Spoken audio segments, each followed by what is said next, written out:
Good morning, students. Today we have start a new question. Question number first from exercise 6.1. Exercise 6.1 का question number first हम यहाँ पर solve करेंगे. So question is in figure 6.13. ये figure हमें question में given है. Lines A B and C D intersect at ओ.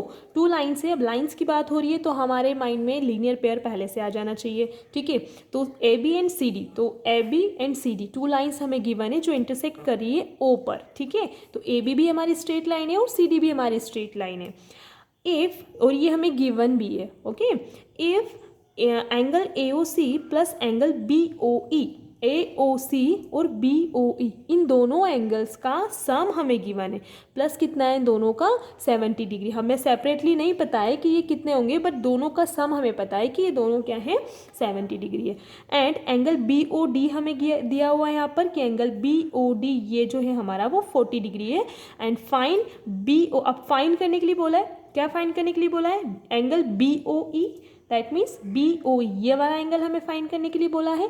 और बोला है रिफ्लेक्स ऑफ एंगल सी ओ ई. अब रिफ्लेक्स की बात हो रही है तो रिफ्लेक्स एंगल हमारा क्या होता है? जब भी रिफ्लेक्स एंगल का अगर हमें बोला है किसी भी क्वेश्चन में रिफ्लेक्स एंगल फाइंड करने के लिए बोला है तो आप क्या करना, उसको 360 में से सब्ट्रैक्ट कर देना. पहले तो जो जिस रिफ्लेक्स एंगल की वो बात कर रहा है उस एंगल को फाइंड करना, देन उसको 360 में से सब्ट्रैक्ट कर देना, तो आपका रिफ्लेक्स फाइंड हो जाएगा. ओके, सो सबसे पहले यहाँ पर हमें उसने बोला है कि ये वाला जो एंगल है और ये वाला, ये दोनों एंगल्स का सम उसने दिया है हमें कितना 70 डिग्री. ठीक है, अब सबसे पहले हम स्टार्ट करेंगे यहाँ पर.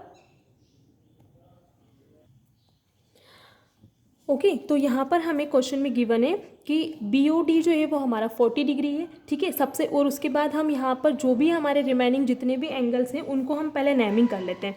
ओके, तो ये हमारा एंगल 1 हो जाएगा, इसको एंगल 2 नेमिंग कर देते हैं, इसको एंगल 3, ये एंगल 4 हो जाएगा, और ये वाला जो है वो एंगल 5. इन सभी एंगल्स को मैंने यहाँ पर नेमिंग कर लिया है. ठीक है, ये एंगल 2 है. ओके, देन इसके बाद हमें क्वेश्चन में सबसे पहले प्रूफ करने के लिए बोला है एंगल बी ओ ई, बी ओ ई. ठीक है, ये वाला एंगल 3 जो है हमें वो फाइंड करने के लिए बोला है. एंगल 3 हमें बताना है कि कितना डिग्री होगा. ठीक है, तो इसके लिए देखो, या तो आप यहाँ पर ये स्ट्रेट लाइन है, ये वाली ए बी भी स्ट्रेट लाइन है और सी डी भी क्वेश्चन में गिवन है, A B and C D दोनों स्ट्रेट लाइन है. तो स्ट्रेट लाइन से हमें ये पता चल जाता है कि हम यहाँ पे लीनियर पेयर अप्लाई कर सकते हैं. तो अगर मैं इसे हाइड कर लूँ यहाँ पर, तो यहाँ पर मैं इस स्ट्रेट लाइन इसको मानकर यहाँ पे लीनियर पेयर अप्लाई कर सकती हूँ. ठीक है, तो ये एक तरीका तो ये हो गया हमारे इसको सॉल्व करने का कि हम यहाँ पे इन तीनों एंगल्स को 180 के इक्वल बता देंगे.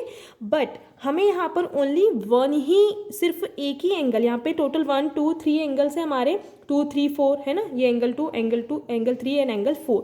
तो इन तीनों में से हमें सिर्फ यहाँ पर 1 की ही मेजर गिवन है. ठीक है, बट ये दोनों के हमें मेजर गिवन नहीं है, इन दोनों का सम ज़रूर हमें गिवन है. तो हम यहाँ पर, इसलिए हम यहाँ पर लीनियर पेयर ना लगाते हुए एक और चीज़ भी लगा सकते हैं. हम यहाँ पर एक और एंगल्स की जो प्रॉपर्टी हमारी वो क्या है? Vertically opposite angle. तो वर्टिकली अपोजिट एंगल, जैसा कि हमने थ्योरम 6.1 थ्योरम में हमने प्रूफ किया था कि वर्टिकली अपोजिट एंगल क्या होते हैं? अगर दो लाइन एक दूसरे को इंटरसेक्ट कर रही हैं एक पॉइंट पे, तो उन दोनों के जो अपोजिट एंगल होंगे वो इक्वल हो जाएंगे. तो यहाँ पर हमारे वर्टिकली अपोजिट एंगल कौन कौन से हो रहे हैं? एक तो एंगल 1 और एंगल 4 है ना. देखो ये वाली लाइन हम थोड़ी देर के लिए अगर हाइड कर देते हैं, ये वाली, तो हमारे कौन कौन से हो जाएंगे vertically opposite angle? Angle 1 and angle 4 और एंगल 2, जो एंगल 5 जो होगा वो इन दोनों के सम के इक्वल हो जाएगा. ठीक है, ये वाली लाइन अगर हम यहाँ से हाइड कर देते थोड़ी देर के लिए, तो ये वाला हमारा इस टाइप से बनेगा फिगर.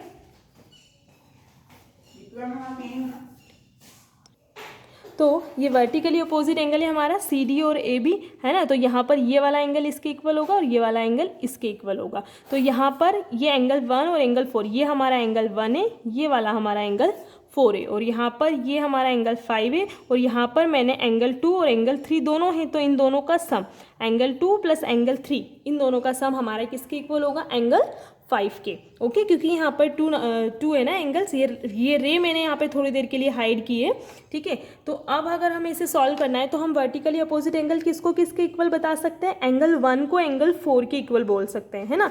ऐसा बोल देने से हमारा जो एंगल 4 हमें यहाँ गिवन है 40 डिग्री, तो एंगल 1 भी हमारा कितना हो जाएगा, इससे 40 डिग्री हो जाएगा, ठीक है। फिर एंगल 1 हमें यहाँ पर पता चल जाएगा, फिर उससे हम यहाँ पर और भी जो हमें यहाँ पर एंगल 3 फाइंड करना है उसको भी हम कर लेंगे।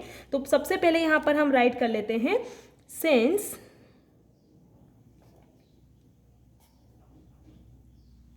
we know that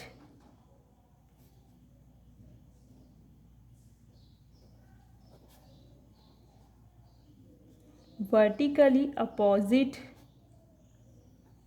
angles are equal. हमें पता है कि वर्टिकली अपोजिट एंगल्स जो होते हैं वो क्या होते हैं, इक्वल होते हैं। तो हमारे कौन कौन से एंगल इक्वल हो जाएंगे, angle 1 is equal to angle 4 and angle 5 is equal to angle 2 plus angle 3। जैसा कि मैंने यहाँ पे रफ फिगर आपको बना के बताया, एंगल 1 एंगल 4 के इक्वल हो गया और एंगल 5 एंगल 2 प्लस 3 के इक्वल हो गया, ठीक है। देन गिवन क्या है हमें यहाँ पर, angle 4 is equal to 40 degree हमें यहाँ पर गिवन है, ठीक है। तो एंगल 4 हमें 40 डिग्री गिवन है, तो वर्टिकली अपोजिट एंगल से ये 1 के इक्वल है एंगल 4, तो एंगल 1 भी हमारा कितना हो जाएगा, यहाँ पर 40 डिग्री हो जाएगा। और जो हमें 4 गिवन है ये हमारा क्या है, एंगल 4 कौन सा है, BOD। तो यहाँ पे मैं इसको राइट कर देती हूँ, यहाँ पर एंगल 4 है हमारा BOD, ठीक है। तो यहाँ पर BOD और AOC दोनों ही हमारे कितने हो गए, 40 डिग्री हो गया, ठीक है। अब इसको नेमिंग में 1 कर लेती हूँ। यहाँ पे एंगल 4 जिसको एंगल 1 जो हमारा 40 आया है, इसको मैंने नेमिंग फर्स्ट किया है, यहाँ पर इसको नेमिंग फर्स्ट किया है, ठीक है।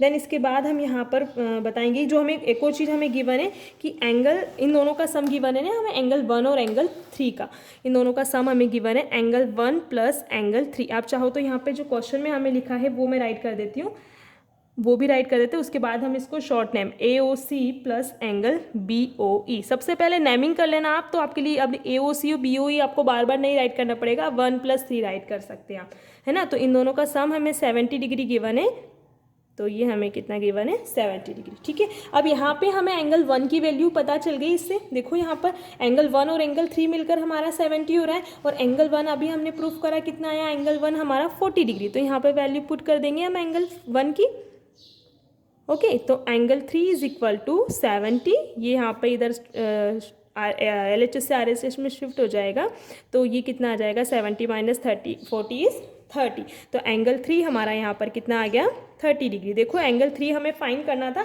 एंगल 3 क्या था हमारा, BOE, है ना। और BOE हमें सबसे पहले हमने 2 चीज़ फाइंड करने के लिए बोला है, एक तो एंगल BOE और एक reflex of angle BOE, I think angle BOE is equal to 30 degree. अब सेकेंड हमें फाइंड करने के लिए बोला है रिफ्लेक्स ऑफ एंगल COE, क्या फाइंड करने के लिए बोला है, COE। तो ये तो यहाँ से हमारा फाइंड हो गया। देन अब COE के लिए हम क्या करेंगे, here AOB is a straight line,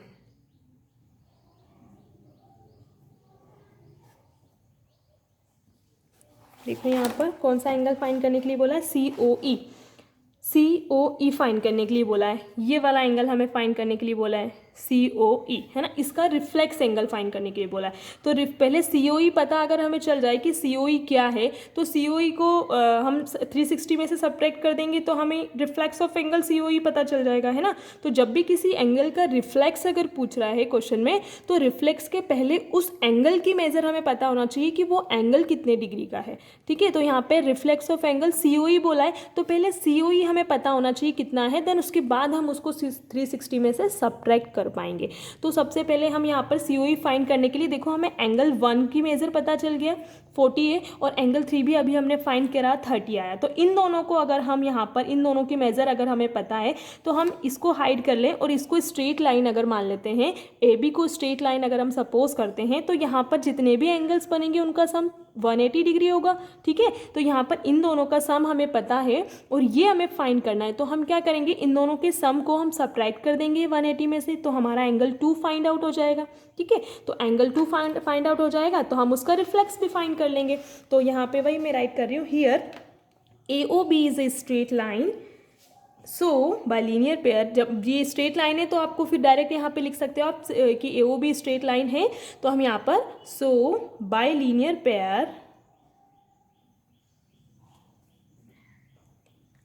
pair of angles क्या हो जाएगा, लीनियर पेयर से यहाँ पे कितने एंगल बन रहे हैं इस स्ट्रेट लाइन पे, 1 2 एंड 3 है ना।